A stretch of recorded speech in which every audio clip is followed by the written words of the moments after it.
जय श्री कल की ओम नमो भगवते वासुदेवाय। नई सरकार बनने जा रही है पश्चिम बंगाल में। अनएक्सपेक्टेड रिजल्ट पश्चिम बंगाल का। 5 राज्यों में चुनाव, लेकिन सबकी नज़र केवल और केवल पश्चिम बंगाल पर ही थी। कारण ममता बनर्जी। क्या उन्हें हटाया जा सकता है? इसी को लेकर छिड़ गई थी बहस। और अंततः जब रिज़ल्ट सबके सामने, तब भी वहाँ की सीएम सीट का मोह नहीं छोड़ पा रहे हैं। क्योंकि जब ऊपर वाला देता है तो छप्पर फाड़ के देता है, लेकिन जब लेता है तो पूरी तरह से ख़त्म कर देता है इंसान को शोक मनाने के लिए भी समय नहीं मिल पाता। जो अभी ममता बनर्जी का हाल सभी के है सामने, क्योंकि उन्होंने इतना अत्याचार किया जनता के ऊपर। वो जनता जो हिंदुओं की थी, मुस्लिमों को उन्होंने भर भर कर सभी चीज़ें और अपना आशीर्वाद दिया, लेकिन हिंदुओं की अनदेखी की गई। क्यों? उनके राज्य में क्या हिंदुओं ने उन्हें वोट नहीं दिया था? क्या केवल मुसलमानों के वोट के कारण वो सीएम बनी? लेकिन सीएम बनते ही वो अहंकार जो आ गया था ममता बनर्जी में, आज उसी का हश्र ममता बनर्जी के सामने। कई ज्योतिषियों ने ममता बनर्जी की जीत का दावा किया था कि वो जीतेंगी ही जीतेंगी। आज उनकी भविष्यवाणियाँ झूठी पड़ गईं। लेकिन जब फंडिंग होती है तो इसी तरह से हर पार्टी एक एक एस्ट्रोलॉजर को खरीद कर बैठ जाती है। और ये ज्योतिषी गण भी चूँकि उस पार्टी से पैसा लिए रहते हैं, इसलिए उनके खिलाफ नहीं बोलते हैं। अब वो जिन्होंने की पार्टी जीतने की घोषणा की थी, अब वो नहीं आ रहे हैं सामने। कारण उन्हें भी पता था कि उनका रिज़ल्ट जो है, जो वो परिणाम घोषित होगा जिस दिन, वो गलत होगा। क्योंकि वो ज्योतिषी, उन्हें सब पता रहता है। लेकिन मुंह उनके सिल दिए गए थे कि मेरे पक्ष में ही तुम्हें बोलना है। क्या ये समय केवल किसी व्यक्ति विशेष को सपोर्ट देने का है? नहीं, ये समय ब्रह्मांड ने अपने हाथ में लिया है। और जब ग्रह गोचर राशि परिवर्तन करते हैं, जब ग्रह नक्षत्र परिवर्तन करते हैं, वो समय इंसान अपने लिए खरीद नहीं सकता, इंसान के ऊपर वश नहीं रहता। अब ये समय ममता बनर्जी के लिए उल्टी गिनती शुरू उनके जीवन काल में। वो विष योग, वो संकट योग, वो नारकीय यातनाओं का योग स्टार्ट हो चुका है 4 मई से, जो आने वाले समय में उन्हें कभी भी सत्ता में वापस लौटने नहीं देगा। कोशिश की जाएगी हर तरफ से ईवीएम पर ठिकरा फोड़ना, चुनाव आयोग को दोष देना, नरेंद्र मोदी जी को गाली देना, अमित शाह जी को अपशब्द कहना। मतलब वो जो नहीं सो कहेंगी। कारण उनके हाथ से वो सीट चली जा रही है जो उन्हें बहुत ज़्यादा प्यारी थी और जिनके लिए वो ओवर कॉन्फिडेंट थी कि ये सीट तो जा ही नहीं सकती, क्योंकि मुस्लिम वोट बैंक हमारे साथ। इसलिए काबा और मदीना के गाने गाए जा रहे थे, राम और कृष्ण उन्हें याद नहीं आए।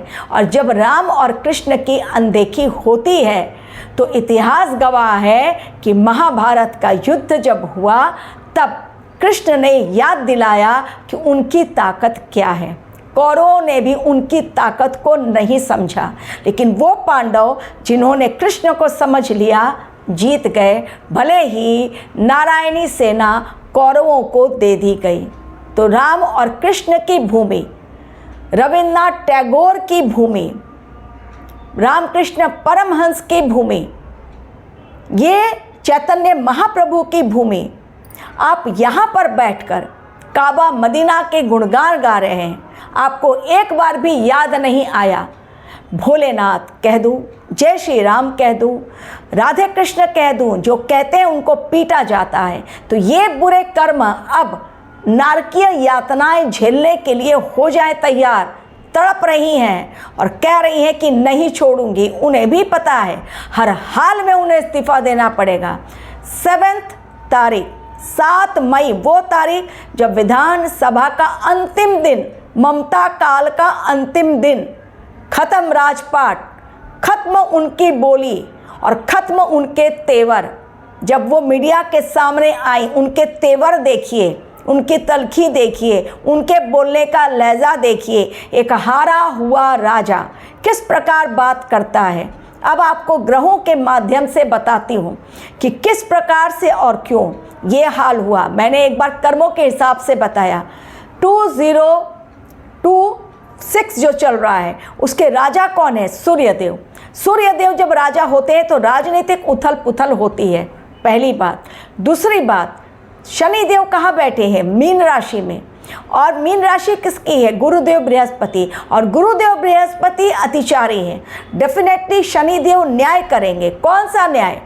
धर्म का न्याय करेंगे, धर्म की व्यवस्था करेंगे। वो व्यवस्था, वो परंपरा अब कायम होगी दुनिया में जो अब तक नहीं हुई। तो आने वाला समय जो धर्म के रास्ते पर वो तो बचेगा, लेकिन जो अब तक अधर्मी थे, अधर्म के रास्ते पर चल पड़े थे, उन्होंने न्याय को नहीं देखा। उन्होंने केवल और केवल अपना स्वार्थ देखा, अपना लालच, अपनी लालच को उन्होंने प्राथमिकता दी। उन्होंने जनता को नहीं देखा, जनता की अनदेखी। तो राजा सूर्य, जनता कौन है? शनिदेव। डेफिनेटली पिता और पुत्र, शनिदेव और सूर्यदेव, लेकिन आपस में पटती नहीं है सूर्य और शनि में। तो जब आपस में पटती नहीं है तो एक राजा जो है मनमानी यदि करता है तो फिर जनता कौन है? जनता है शनिदेव जो न्याय का अधीश है। तो डेफिनेटली जनता ने ही वोट, प्रचंड वोट बहुमत से मोदी सरकार को जिताया और इनको निकाल कर उखाड़ कर फेंक दिया। अब वो कहेंगी तो भी नहीं होगा। 7 तारीख के बाद उनको हर हाल में जाना ही है। सुप्रीम कोर्ट के पीछे पड़ेंगी। जुडिशियरी उनको उठाकर ऐसे ही फेंक दिया है, जनता ने उठा के उनको ऐसे ही फेंक दिया है। बोली बोलते रहें। वो मीडिया कर्मी जो उनके खरीदे हुए हैं वो भी अब कहीं पीछे छिप रहे हैं कैमरे के कि भाई हमने तो बहुत बढ़ चढ़ कर कहा था कि ममता बनर्जी ही जीतेंगी। ये समय ग्रहों की चाल ने बिल्कुल मुहर लगा दी है। या तो तुम सरेंडर करो, अदरवाइज गेम ओवर। तो सरेंडर ममता बनर्जी ने नहीं किया, करना ही पड़ेगा। 7 तारीख के पश्चात तारीख कौन सी आ रही है? 8 तारीख। 8 यानी सैटर्न का डेट। हर हाल में ममता बनर्जी को सीट से उतार कर फेंक दिया जाएगा। ऑलरेडी फेंक दिया गया है, लेकिन वो जो बड़बोलापन है, बुधदेव अस्त हैं। तो इस समय मैंने कहा था चूंकि बुधदेव अस्त हैं और मेष राशि में है सूर्यदेव के साथ और मंगलदेव पहुंचने वाले 11 मई को, तो अस्त बुध यानी बुद्धि काम नहीं कर रही है, वाणी पर लगाम नहीं है। हम क्या कर रहे हैं? विवेक हमारा बिल्कुल धोखा दे रहा है। तो इसलिए जिस प्रकार ट्रंप बड़बोलापन दिखा रहे हैं, सॉल्यूशन कुछ नहीं। अब ममता दीदी के सामने भी सॉल्यूशन कुछ नहीं है। हर हाल में उन्हें घेर लिया गया है। और वो तारीख 7 केतु का दिन, केतु की तारीख है वो 7 तारीख। और उसके पश्चात और 7 तारीख क्या है? 7 तारीख जो है चूंकि केतु है, और केतु कहाँ बैठे हैं? केतु है मघा नक्षत्र में।